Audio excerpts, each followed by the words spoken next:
justice. I'm Judge Jeanine Pirro. Thanks so much for being with us tonight. Let's get right to my open. The number one health issue in the United States that has reached a fever pitch level is not COVID.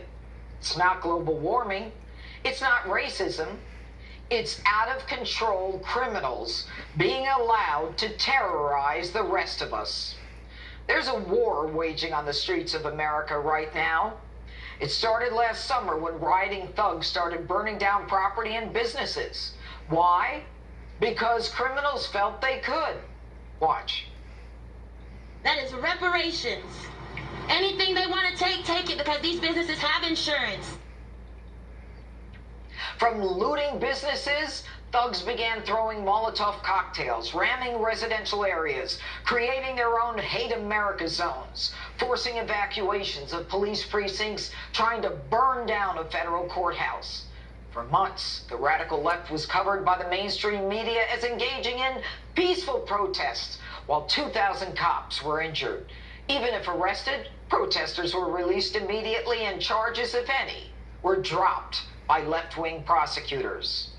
Thugs then moved to residential neighborhoods, storming residents with bullhorns, trespassing, and yelling it was really their property. The Democrats in charge did nothing. They made believe it wasn't even happening. The thugs then advanced to the next level, in groups yelling at and interrupting people as they dined outdoors, and then going inside restaurants, insisting people raise their fists, tossing over their dinner plates, throwing drinks, taking wallets, pocketbooks, and iPhones. And the Democrats in these cities did nothing. This past Monday, thugs advanced to yet another level. They walked into Neiman Marcus, a high-end retail store, not at night under the cover of darkness, but in the middle of a bright sunny day. They cracked glass cases, stealing expensive handbags, jewelry, and simply ran out. And the Democrats in charge did nothing. The next advance? Your house, your property. They will come in and simply take whatever they want. Your private property, your cherished items, things you worked hard for. You see, they're not afraid of you. No one has stopped them before, and they don't expect to be stopped now. They know they'll be bailed to go out and reoffend. These gun-toting thugs are emboldened bullies running through our streets, shooting each other, innocent bystanders be damned. Whether it's a college intern on public transportation, a 1-month-old shot in a car seat, or a 4-year-old on the way to a toy store. The radical left has brought the 70s crime story back to America. We've had at least 10,500 Americans shot since January 1 of this year. Last year, 2020, ended with more than 19,000 Americans killed in shootings, the highest death toll in 20 years. So what do Democrat mayors want to do for their citizens? Chicago Mayor Lori Lightfoot, while making sure that no white person questions her, straight up lies and says crime is down. Crime is not out of control in our city. In fact, crime is on the decline. All of our major indices showed the decline in crime, and our homicides and our shootings year over year are down. That's a fact, sir. She and the rest of these leftist socialist mayors know damn well that crime is not down, and they know damn well how to fight crime. And no 4-minute meeting with Joe Biden on the tarmac is going to solve that, especially if Joe doesn't have his note cards. The preferred method of operation adopted by leftist, liberal, progressive, radical, police-hating crew is to castrate and weaken the police, the very people who can fight crime. They say it's all about guns, but it's really all about criminals.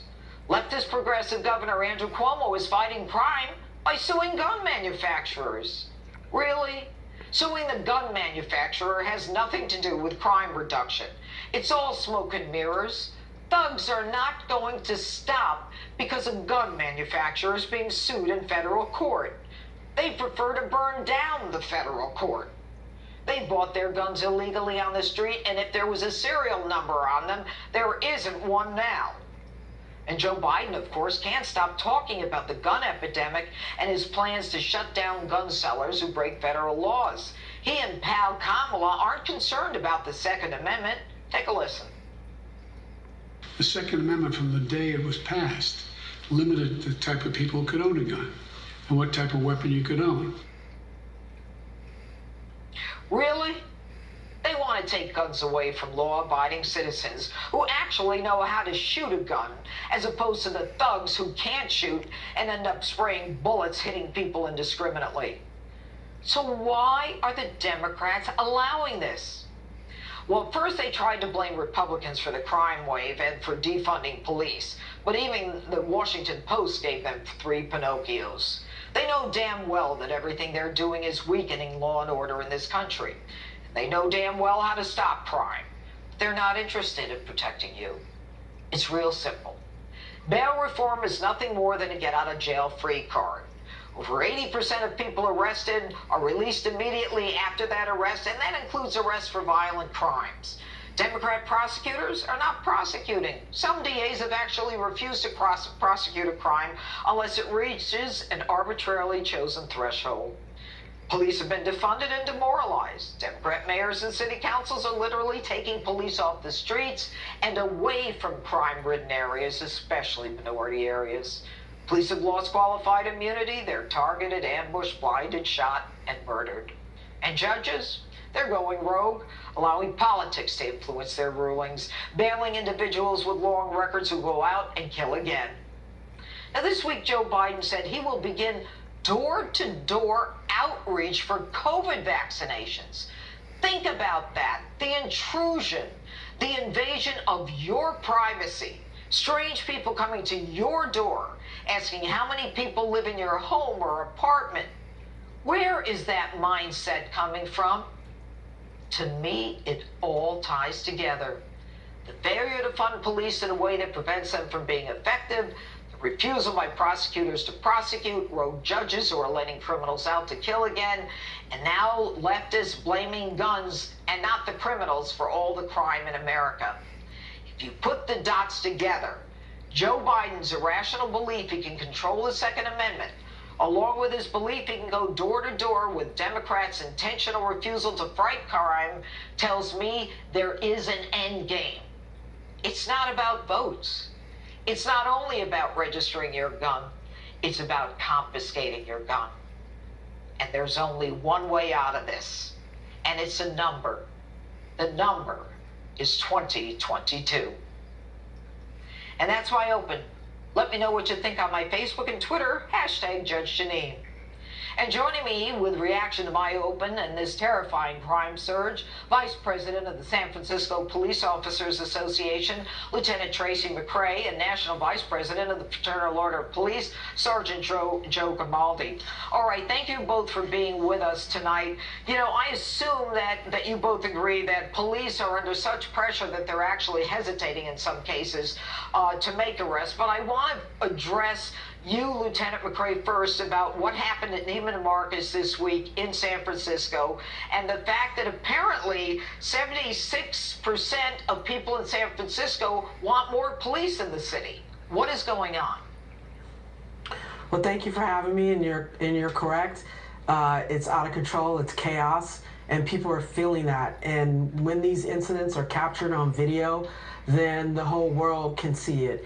And so, yes, people feel unsafe, and they do want more police officers, contrary to what some of our elected officials would have you believe, especially our district attorney. Well, and your district attorney is who? Chesa Boudin, who believes that criminals are the real victims, not the people who are being victimized by criminals, and that's a problem.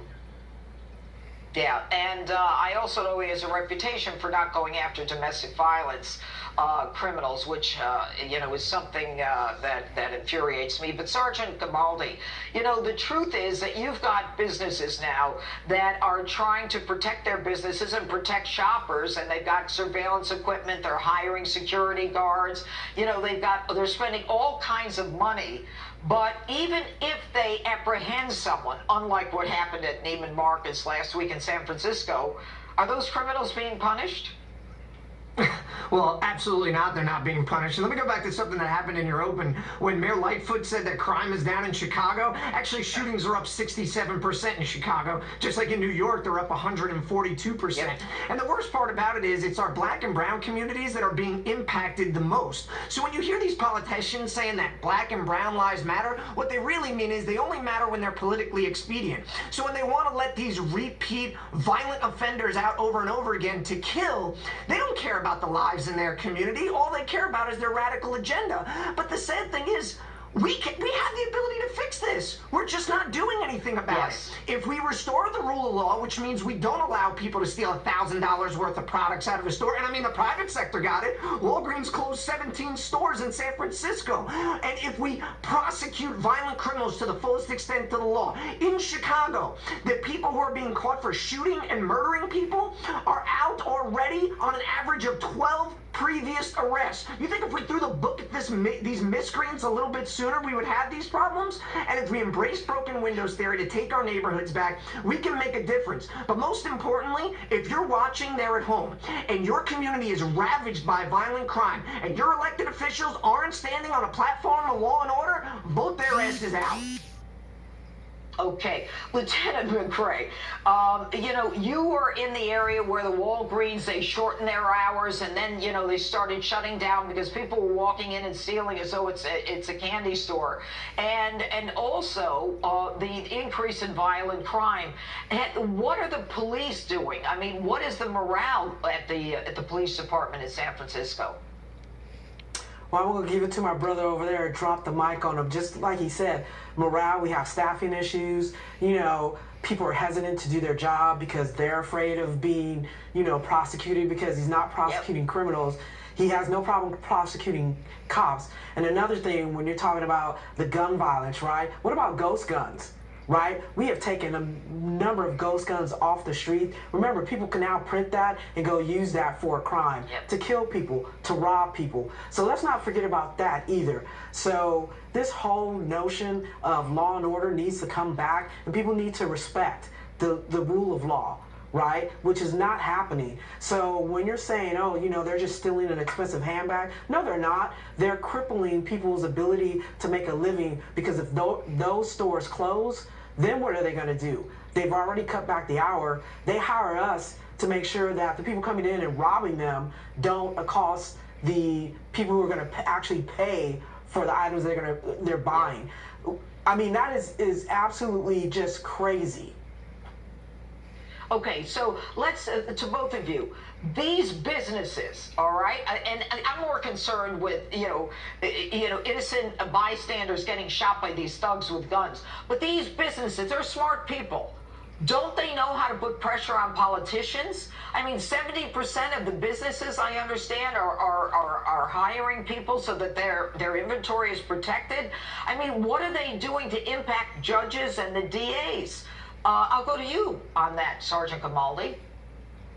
Well, I think what you're seeing is a lot of these business owners are starting to band together, and there's a couple class action lawsuits that are going on in a couple different cities where they're actually suing the city councils for not providing protection. Right. And I think what people need to do is really stand up. These businesses need to make sure that they're talking to their elected officials. They need to show up at the city council meetings. So city council needs to feel the heat a little bit, because all they're doing is listening to the radical left who are going in and saying, well, we need to defund the police while crime is through the roof. This is not even a valid talking point at this point. So they shouldn't even have a place at the microphone. All right.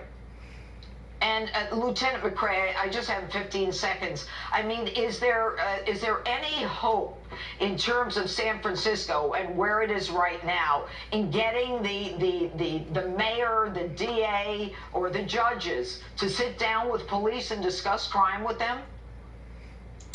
Well, I think it's exactly what he said, you know, going to these council meetings, letting them know, letting your voice be heard. We have the recall of the district attorney happening, and I think he knows that, and so he's afraid because he will get booted out because people are tired of this. You know, you want to be secure in your home. When is the but recall? Guess what? They have to have the signatures by August 11th, and I think they're well on their way to having that and even more. So it's going to happen. Just be prepared. All right, Lieutenant McCrae, I want to stay connected to you on Chesa Boudin. That man does not belong as a district attorney, and I say that as a former DA myself. Lieutenant Tracy McCrae, thank you for all you do. Sergeant Joe Gamaldi, we love you on Justice. Take care. Thanks so much. And just ahead.